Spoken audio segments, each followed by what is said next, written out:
Materi berikutnya adalah persilangan monohibrid. Mono artinya satu, jadi hibrida sifat beda, jadi satu sifat beda.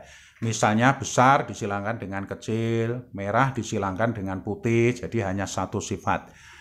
Nah, persilangan itu ada yang sifatnya dominansi, ada yang sifatnya intermediate. Dominansi itu berarti sifatnya dominan dan resesif. Kalau ada gen dominan, maka nanti yang muncul adalah sifat dominan. Ya, sifat resesif baru muncul kalau ketemu sifat resesif yang lain. Ya. Kemudian kalau persilangan intermediate itu artinya sifat tengah-tengah di antara dominan dan resesif. Ya. Jadi nanti ada sifat dominan, ada sifat resesif, ada sifat tengah-tengah. Sekarang contoh yang pertama yaitu persilangan monohibrid dominan. Ya, monohibrid dominan. Ini misalnya RCS berbatang tinggi disilangkan dengan RCS berbatang kerdil. Keturunan pertamanya semuanya tinggi. Nah, tinggi disilangkan kerdil, kok keturunannya tinggi, berarti tinggi ini bersifat dominan. Maka nanti ini diberi kode huruf besar. Hurufnya adalah huruf pertamanya ini. Jadi ini nanti kodenya T besar. Kerdil karena lawannya tinggi, kalau tingginya T besar maka kerdil kodenya T kecil. Ya, bukan K kecil, T kecil. Ya. Carilah perbandingan fenotip dan perbandingan genotip pada keturunan keduanya. Maka cara mengerjakannya adalah pertama P1. Ditulis soalnya dulu, tinggi disilangkan dengan kerdil. Tinggi karena dominan, kode gennya huruf besar. Diambil dari huruf pertamanya, T besar. P kemarin, ya, di dalam istilah persilangan itu cara menulisnya gen kan double. Maka ditulis T besar, T besar.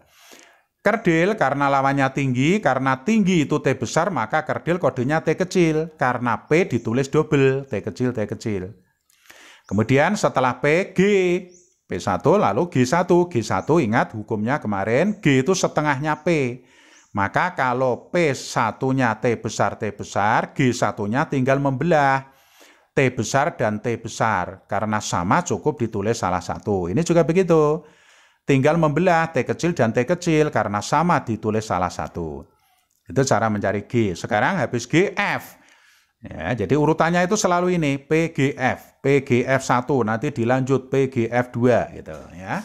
Sekarang F itu ya, hukum Mendel 2, terjadi penggabungan gen. Nah, ini T besar, ini T kecil, tinggal menggabungkan menjadi T besar dan T kecil. Kalau sudah, terus ini namanya genotip. Kalau sudah, terus ditulis fenotipnya. Kalau tinggi T besar, kalau kerdil T kecil, T kecil. Nah, kalau T besar, T kecil apa? Dilihat soalnya. Soalnya tadi keturunan pertamanya apa? Ini, keturunan pertamanya semuanya tinggi. Maka ini diberi kode tinggi. Nah, selanjutnya ini nanti untuk pedoman pada F2. Pokoknya nanti kalau T besar itu tinggi, kalau T kecil kerdil, kalau T besar T kecil tinggi. Selanjutnya, ya, F1 ini nanti akan menjadi P yang kedua.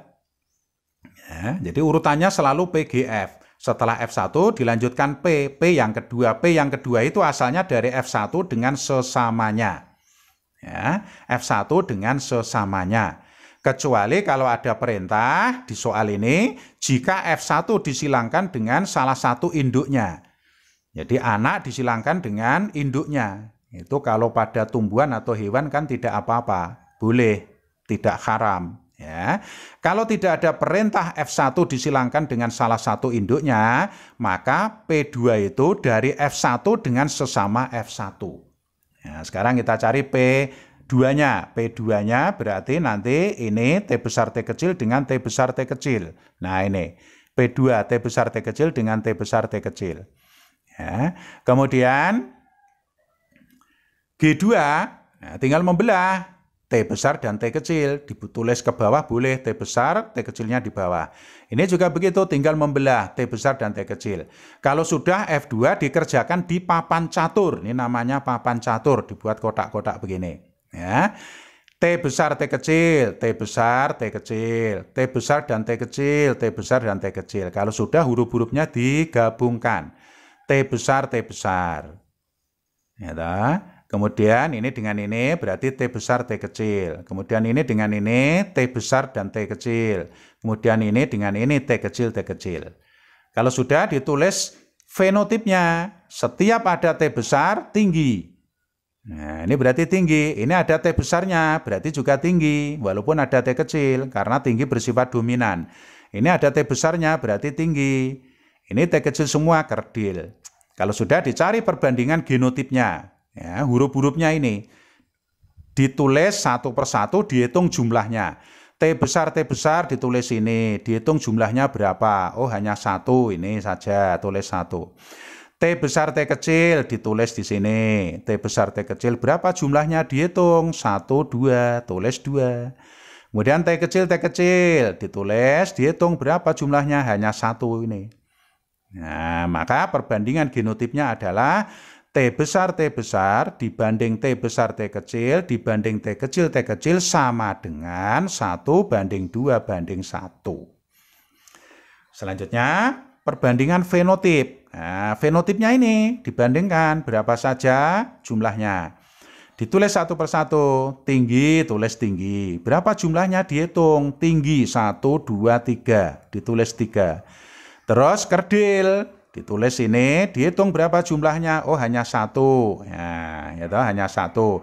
Maka perbandingan fenotipnya adalah tinggi dibanding kerdil sama dengan 3:1. Nah, ini adalah kesimpulan anak-anak. Dihafalkan ya, persilangan monohibrid dominansi itu perbandingan genotipnya adalah 1:2:1, perbandingan fenotipnya 3:1. Jadi perbandingan genotip dan fenotip itu berbeda angkanya. Demikianlah contoh persilangan monohibrid dominansi.